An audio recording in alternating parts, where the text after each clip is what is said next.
Módulo 7, desocupação. Olá, pessoal! Nesse módulo, nós vamos tratar sobre a desocupação dos imóveis. É um passo muito importante, tendo em vista que a maioria deles está ocupada pelo ex-mutuário. Nós já vimos de onde esses imóveis vêm, por que a Caixa oferta eles para venda, descobrimos as diferenças entre leilão, licitação, venda online e venda direta online. Aprendemos a entrar no site para identificar as oportunidades e fazer as propostas. E também aprendemos a fazer a simulação de financiamento e o que fazer para contratar o imóvel após a sua proposta ser a vencedora. Agora nós vamos tratar da desocupação. A maioria dos imóveis da Caixa está ocupada. E até mesmo a própria Caixa nem sabe quais são os imóveis que estão ocupados, quais são os imóveis que estão desocupados. Porque essa informação varia a todo momento. As pessoas desocupam o imóvel, entregam chave na agência, ou desocupam o imóvel e não entregam a chave em nenhum local, e a Caixa não fica sabendo que esses imóveis estão desocupados. Nós, como corretores credenciados, já nos deparamos diversas vezes com imóveis que foram comprados e após a pessoa comparecer ao imóvel e conversar com o síndico, por um exemplo, ela descobriu que o imóvel estava desocupado. Foi uma grata surpresa, porque ela não teve que passar por esse trâmite. Outros imóveis da Caixa também estão alugados. Isso é excelente para quem está comprando, porque quando um imóvel está ocupado por um inquilino, ele não se sente dono do imóvel. Ele não teve prejuízo na venda e na compra daquele imóvel. Então, ele é um terceiro imparcial. Muitas vezes é até possível cobrar aluguel a partir daquele momento do inquilino. Apresentar-se para ele, apresentar a escritura do imóvel, matrícula registrada e falar, olha, eu comprei esse imóvel da Caixa, eu sou o atual proprietário e a partir de amanhã o aluguel que você tem que pagar, você pode pagar para mim. Isso já aconteceu também em diversos imóveis que a gente vendeu. Mas mesmo assim, mesmo tendo imóveis ocupados e mesmo você desejando comprar um imóvel sem verificar ele por dentro, ainda assim é um bom negócio. Dos 72 imóveis que eu já arrematei até hoje, eu digo que eu nunca entrei em nenhum imóvel antes de comprar. Por quê? A margem de lucro que a gente trabalha na compra de um imóvel, um leilão, na compra de um imóvel da Caixa, é tão grande que mesmo que seja necessário fazer reparos, pintura, consertar a infiltração, trocar piso, ainda assim a sua margem de lucro na compra do imóvel vai ser muito grande ao final. Ou seja, você pode comprar no escuro e depois, caso o imóvel esteja numa situação ruim, você fazer a reforma antes de vender. E ainda assim, sua margem de lucro vai ser muito grande. Outra coisa que muitos clientes perguntam para a gente, que eles têm preocupação, é quando o imóvel está ocupado, fala que tem criança, fala que tem idoso, fala que tem mulher, mãe solteira. Essas situações, por mais tristes que sejam, elas não interferem no direito legal de um proprietário requerer a posse do seu imóvel. Não é porque tem X, Y pessoas morando no imóvel e qual a condição dessa pessoa que o juiz não vai cumprir a lei e pedir para desocupar o imóvel. Na época que eu trabalhava na Caixa, eu tinha muita crise de consciência com relação às pessoas que estavam ocupando o imóvel. Mas hoje eu enxergo que esse procedimento de venda, esse procedimento de retomada, de desocupação do imóvel, ele é saudável para o mercado. Ele é saudável para o sistema financeiro. Caso não tivesse esse procedimento, a inadimplência seria muito maior, o dinheiro para ser reinvestido nos financiamentos iam ficar cada vez mais escassos e, consequentemente, a taxa de juros ia subir muito. Portanto, esse procedimento de retomada, de desocupação e de compra e venda, ele é extremamente sadio e saudável para o sistema financeiro. Então, ele deve ser sempre perseguido e valorizado. Outra conclusão que eu cheguei ao longo desses anos é que as pessoas que eventualmente perderam o imóvel, estão precisando desocupar o imóvel, nunca, em nenhum momento da minha vida, eu verifiquei que essas pessoas saíram do imóvel e foram morar na rua. Isso sim seria muito triste, mas não. A pessoa quando não perde imóvel, ela sai com a dívida quitada, porque a Caixa é obrigada a quitar a dívida dela perante o banco. Então ela tem dívida quitada e inclusive sem restrição no nome com relação àquele financiamento. Ela pode comprar outro imóvel, pode alugar outro imóvel, pode morar provisoriamente na casa de um parente, na casa de um amigo, até ela se recolocar, até ela encontrar um outro imóvel para morar. Então, assim, por mais triste que seja, ele é um procedimento importante e saudável para todo o sistema financeiro. E o que é que a gente recomenda para quem vai comprar um imóvel da Caixa? Primeiro passo é você tentar uma desocupação amigável. Se apresentar ao ocupante, falar, olha, eu sou o comprador, está aqui a documentação, eu paguei, já assinei a escritura, e eu estou precisando do imóvel, porque eu preciso vender, ou porque eu preciso morar, ou porque eu vou alugar, qualquer motivo que seja, você conversa e apresenta para a pessoa pessoalmente mesmo. Tá? Além disso, a gente tem um modelo de notificação que eu envio para todos os imóveis que eu compro em leilão. É um modelo de notificação com bastante embasamento legal, explicando como é que foi a compra, pedindo um prazo para a pessoa desocupar o imóvel, tudo tranquilamente, sem nenhuma agressividade, nada e sem levar para o lado pessoal. E esse modelo eu posso disponibilizar para vocês. Basta vocês escreverem quero um modelo aqui no comentário que eu já envio o link para vocês baixarem. Esse modelo também vai ser fornecido gratuitamente e é o melhor modelo que eu criei nos últimos 20 anos atuando com leilões. Então a gente manda esse modelo, preferencialmente se você tiver um amigo, um parente ou um advogado de confiança, possa assinar essa notificação, a notificação tem mais peso ainda. Mas caso você não conheça nenhum advogado para assinar essa notificação, você pode, você mesmo, como proprietário, assinar essa notificação extrajudicial. Mas, se tiver um advogado, a notificação fica com peso maior e a pessoa costuma respeitar e costuma obedecer mais. Então, nessa apresentação que você faz ao ocupante, você diz que você comprou. Outras coisas, você pode também dar um prazo de 15 dias, de 20 dias para a pessoa sair, você pode negociar essa parte. Em algumas vezes, quando a pessoa não tem condições de fazer a mudança, eu já ofereci R$ 1.000, R$ 2.000 para ajudar na mudança. É uma estratégia boa que ajuda bastante na desocupação e você pode lançar a mão disso também. Outra informação importantíssima, que vale cada centavo que você aplicou nesse investimento. O imóvel ocupado irregularmente, ele gera um dever do ocupante pagar uma taxa de ocupação. Isso está previsto na Lei 9.514. Ou seja, a pessoa que perdeu o imóvel, ela tem que pagar a taxa de ocupação de 1% do valor do imóvel desde a data que ela perdeu o imóvel. Ou seja, muitas pessoas estão morando no imóvel regularmente por 1 ano e meio, 2 anos e meio, e se você cobrar essa taxa de ocupação, ela vai sair do imóvel com uma dívida gigantesca. Então, é muito interessante você explicar isso para ela. Falar, olha, se você sair amigavelmente, em 15 dias ou em 20 dias, a gente vai se dar numa boa, eu não vou acionar você judicialmente e também não vou cobrar essa taxa de ocupação retroativa judicialmente. Então, você sai daqui para seguir a sua vida, de maneira tranquila, sendo que se você se recusar e permanecer no imóvel, aí você pode sair do imóvel com uma dívida gigantesca. Então, é muito importante. Na notificação que eu vou fornecer para você, tem esse modelo, está explicando da taxa de ocupação, todo o embasamento legal, o cálculo, e falando que se a pessoa sair amigavelmente, ela vai estar isenta dessa taxa de ocupação.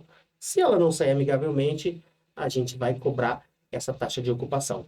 E a gente cobra, tá? A gente, nos imóveis que a gente compra em leilão, todos eles, a gente dá essa opção da pessoa sair amigavelmente, e quando ela não sai, ela vai pagar essa taxa. Eu vou ler aqui para vocês o artigo da Lei 9.514, que trata desse tema da taxa de ocupação.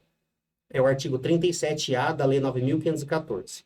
O fiduciante, ou seja, o devedor que está lá no imóvel, ocupando o imóvel irregularmente, pagará ao credor fiduciário, que é o banco, ou ao seu sucessor, ou seja, quem comprou esse imóvel do banco, a título de taxa de ocupação do imóvel por mês ou fração, o valor correspondente a 1% do valor de avaliação, computado e exigível desde a data da consolidação da propriedade fiduciária no patrimônio do credor, ou seja, desde a data que o banco retomou o imóvel, até a data em que este ou seu sucessor vier a ser emitido na posse do bem. Ou seja, desde quando a pessoa perdeu o imóvel lá atrás para o banco, até a data que ela sair, ela é obrigada a pagar 1% de taxa de ocupação. E é um valor muito considerável, considerando que é 1% do valor de avaliação do imóvel, e não do valor que você pagou. Neste caso aqui do apartamento que a gente viu, a pessoa teria que pagar por mês de taxa de ocupação R$ 1.900. Se você jogar 10 meses de taxa de ocupação, já dá R$ 19.000 de taxa de ocupação, mais juros e correção monetária, e o valor extrapola 30, 40 mil reais, dependendo do tempo que a pessoa ficar parada, ocupando o imóvel regularmente. E aí, assim, depois que a gente ajuiza essa ação contra a pessoa que se recusou a sair amigavelmente, aí a gente cobra a taxa de ocupação. Aí a gente tem as estratégias, né, que todo advogado já conhece, que é de pedir o Bacenjude, que é para bloquear a conta corrente da pessoa, Renajude, que é para verificar se a pessoa tem algum veículo no nome. A gente consulta no site dos registradores se a pessoa tem outros imóveis, tudo isso para conseguir receber esse valor dessa taxa de ocupação, né?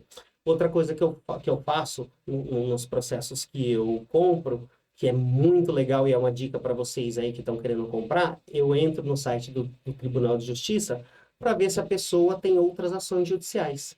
Porque às vezes a pessoa que está devendo uma taxa de ocupação para a gente tem um crédito de uma ação que ela entrou contra uma seguradora ou contra uma outra pessoa, contra uma clínica, dano moral, trabalhista, que seja. Ela tem algumas ações que ela tem direitos a receber naquela ação.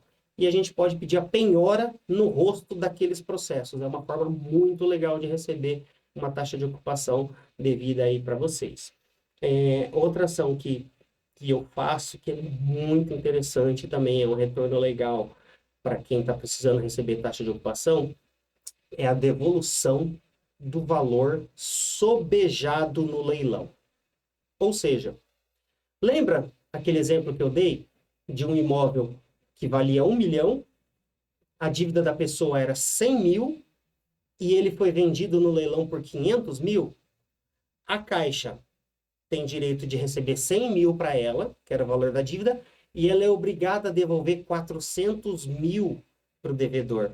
Então, por exemplo, esse devedor que estava ocupando o imóvel regularmente, que ficou devendo uma taxa de ocupação para você, ele tem 400 mil reais para receber da Caixa Econômica Federal. Então, você também consegue levantar esse valor, que essa informação é pública e consta na matrícula, e pedir para o juiz bloquear esse valor diretamente na Caixa Econômica Federal, antes mesmo que ela pague, que ela devolva para o ex-mutuário. Então, isso é bem interessante de fazer também.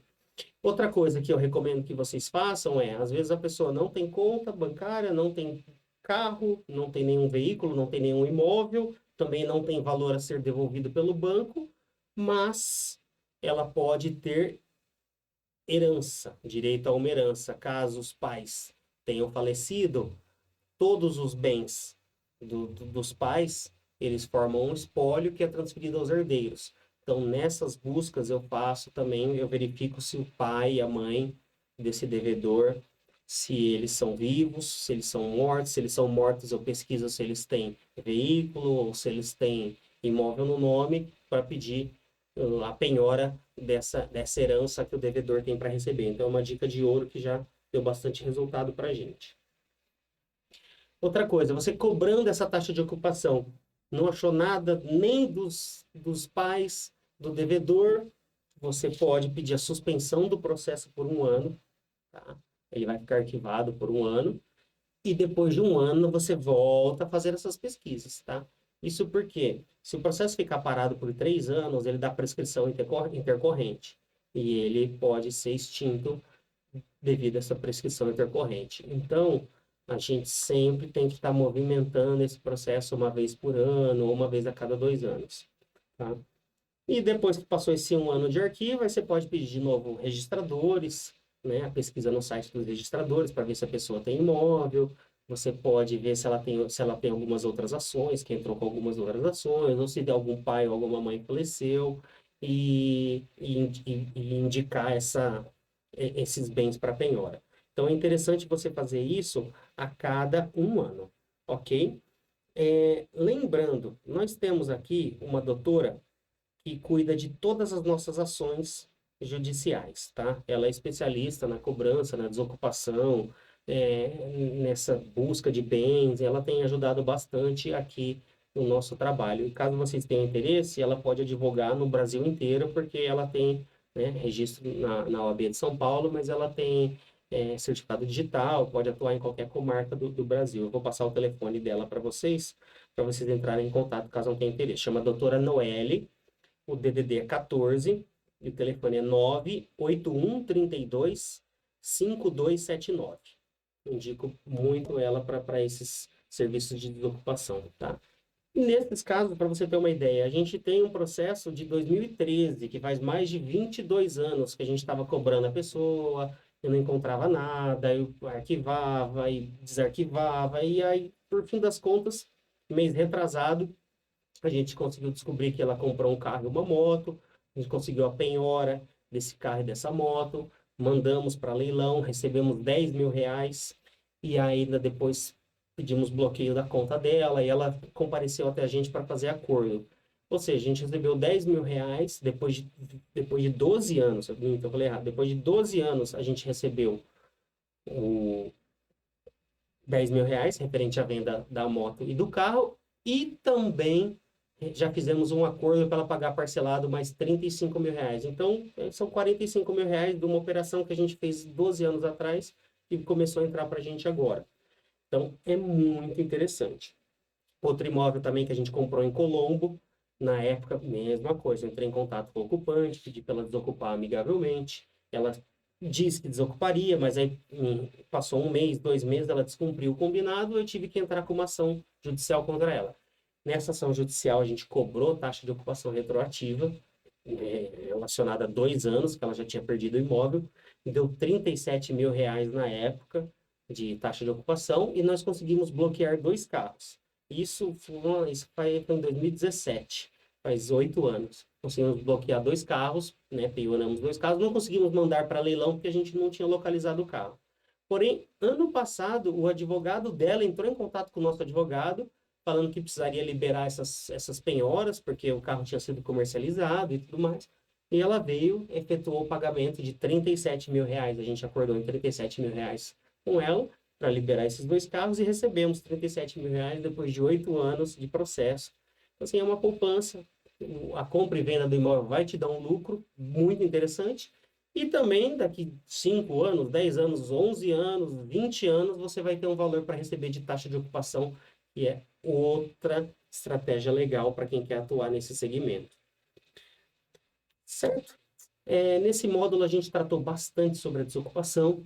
Comenta se alguém já comprou algum imóvel que estava ocupado, comenta aqui se teve alguma dificuldade para desocupar, e a gente vai responder com todo amor e carinho para vocês. E no próximo módulo, a gente vai tratar sobre um tema super interessante. Não saia daí!